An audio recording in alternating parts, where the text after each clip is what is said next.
Hey Legacy community, this is Terramaster back again. Today I'm going to start the video series on the July 3-deck speed duel matches tournament we had in our Discord. The link, as always, is in the description below. And before I get into any of the replays and which replays I'm going to do, let me really quickly go through the basics of the 3-deck matches format that we had. So you have to use 3 different decks, 3 different speed duel decks, and the way you make them different is every deck has to have a different skill, and the decks cannot share any monsters. So for example, Sphere Kuriboh right now is ran in a lot of different decks, so you could only use Sphere Kuriboh in 1 out of your 3 decks that you entered into this tournament. And that doesn't matter how many copies you use, so you don't get 3 copies of Sphere Kuriboh, 1 per deck. You get to only use the name card Sphere Kuriboh in only 1 of your 3 decks. And Zoma does count as a trap, so you can use Zoma in all 3 decks, and I think we kind of expected that to happen, and I'm pretty sure it did for the most part. Maybe there were a few rebels here and there. And the way we had this this tournament formatted was double elimination. So you are out of the tournament when you suffer 2 losses. So there's no Swiss, there's no top cut, it's not just 1 bracket. It kind of splits off into 2 brackets. I'll show you in a minute. So what I'm going to do is I'm going to show what's like the winners finals, where like the last 2 players who have not lost yet will go against each other, and then there's the losers finals, which is every player who's lost 1 game. They'll all have to go against each other in like a little losers bracket sort of thing. And then whoever comes out of that will go to the finals, where they'll face the winner of the winners finals. Now to make that make more sense, I have the bracket here for you without spoiling the end.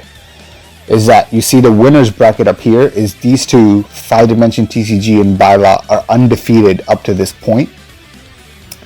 And then you have down here is what you have is your losers bracket, which is your you've got your 4 players that out of all the players that have already taken 1 loss, these are the 4 players that have made it this far. So what I'm going to do is I'm going to show you FivedimensionTCG versus Bylot, and then whoever loses that game will have to go against the winner, whoever comes out of these 4, and then whoever wins this game will have to go against whoever wins that entire losers bracket.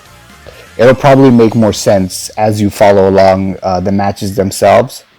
So without any further ado, let's go right into the match. And like I said, you have Bylot here at the bottom, and you have FivedimensionTCG. Also, he calls himself Linkmaster on Dueling Book.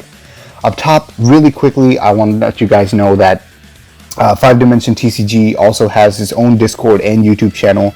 I will link both of those in the description below. He holds some pretty big tournaments. I think one of the tournaments he held not too long ago was like the biggest speed duel tournament ever held online.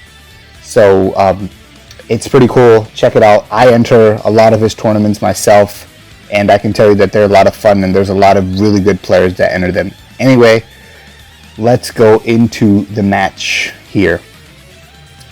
So like I said, up to this point, neither of these players have lost a single match, and then they're using their first deck right now. Okay, one thing really quick about the 3-deck matches format, let me pause here, is that you have to use a different deck in each of your 3 games for a 2 out of 3 match.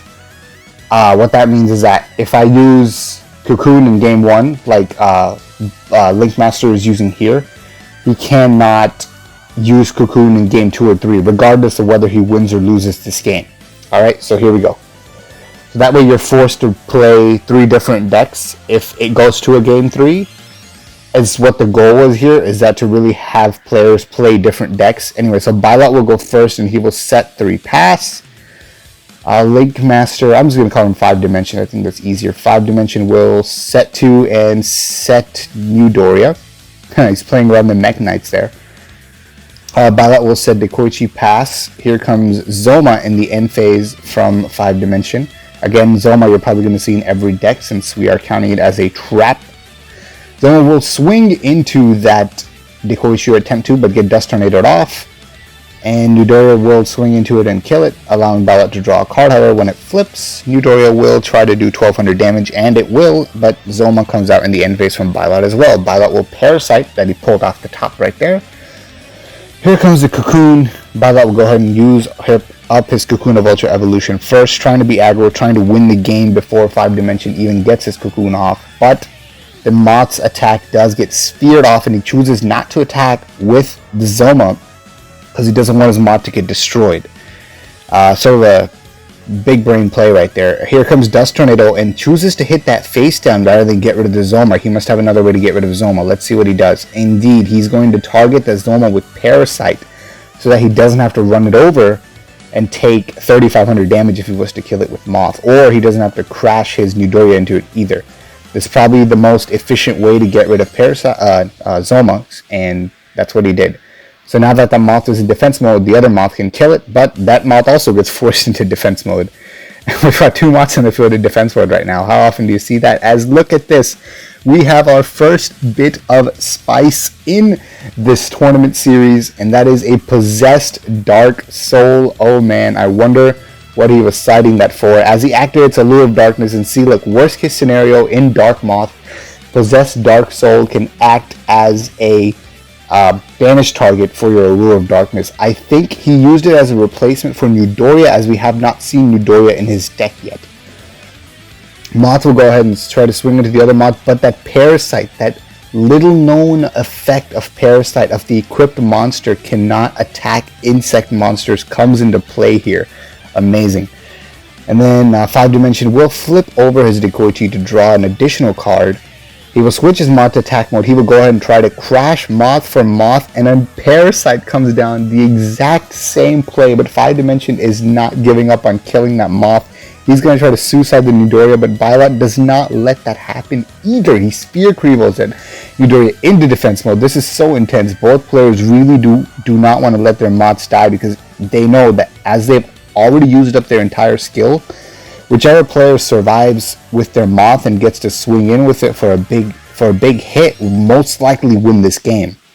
And there it is. There's that first big hit from that Moth, taking out Dekoichi. However, 5-Dimension still probably thinks he's okay, as he's got 1900 LP, but let's see what happens here. Bylot will just draw pass. 5-Dimension will also draw set pass. Bylot will set pass as well. So you see what happens here is that both players, since their Moth can't attack into the other Moth, they're just kind of waiting. And what Bylot did was very important when he took out that Dekoichi, was he took away the Yugioh suicide option, because now he no longer has enough life points in order to make that viable. And when now he's going to start Nightmare Wheel burning him. So he's like, hey, if we're just going to stand here, Nightmare Wheel is going to be the card that wins the game. But boom, Nightmare Wheel right back at you. That's what happens when you have staples. You have them, your opponent has them too. So Nightmare Wheel is going to be burning for a while here until somebody does something about it. And there it is, the Dust Tornado. But the Dust Tornado, he actually hits the face down. He must have another plan. Indeed, he does. And that's to summon Gap and swing for lethal. Let's see if 5-Dimension can stop it. He cannot. So that's 1-0 for Bylot. And remember, both players can no longer use Dark Moth. So we're a little bit more likely to see some spice here. Let's see if we do. Game 2, here we go. So you've got Lake Master intentionally, I believe, winning the rock, paper, scissors since he lost the first game, as he announced that he was going to pick scissors. And then he chose to go second. He is using Bandit Keith here, spell proof armor. See, that's a little spice. You don't usually see that in a meta tournament. So here comes the spice that is spellproof armor. He's going to summon that big 1750 and swing in for that big 1750, however, giving a counter to Bylot, who's using Twisted Personality, and looks like he's using Gravekeepers with Twisted Personality. Now let's see where he chose to put Yugioh. Did he choose to put it in Gravekeepers, or did he choose to put it in his third deck? So he will activate Nightmare Wheel onto the machine here, and he did not do it on the attack because he wanted the counter, and he's trying to get 2 counters here. However, it was denied by that Dust Tornado. He'll set 2 back row Wonder Wand, which is a bluff, but Zoma will come out from 5-Dimension, and he's going to go ahead and swing for game here. The machine will go through and Zoma will get Dust Tornado, so not quite a good game. However, Bylot does have 2 counters now. He picks up the curse off the top, and now he has 3 counters. He can pop that machine. He can activate Wonder One, which gets hit with the Dust Tornado, denies him that draw 2. However, he will go ahead and take 800 damage, but now he's got a very, very vulnerable Gravekeeper's Curse on the field with nothing really to protect it other than Ready for Intercepting, which I guess does put it in defense mode, but let's see what Linkmaster does here. He will summon another giant machine after searching for his summoner's art, and indeed the Ready for Intercepting does save him, but what could he possibly draw here? He draws Rite of Spirit. Will that be enough to protect him? Indeed, his 5 dimension only has that one monster. Here comes that Rite of Spirit. It will protect him for 1 turn. As it does 500 damage, it gives him a counter. Recruiter comes off the top and gets it on the board. Again, it protects him for 1 turn, and Recruiter will go ahead and help him search for that curse. He picks up another Recruiter and sets it face down. Again, that Recruiter is going to get run over, as he did put a kunai on that machine as well. Recruiter will search for Recruiter, I believe, this time. And he will summon the curse, get a 3rd counter, remove all 3 counters to finally pop that big machine and go for that 800 damage. I wonder what's making him feel confident enough to do that here.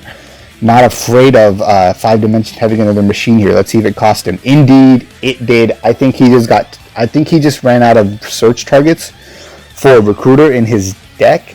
So he may just have figured that I have to go for it at some point. And if I'm no longer going to have search targets, setting Recruiter is no longer a good play, especially with these 2 bricks in my hand, like they've become at that point. So anyway, let's go on to game 3 as they're 1-1, and let's see if we see some spice here.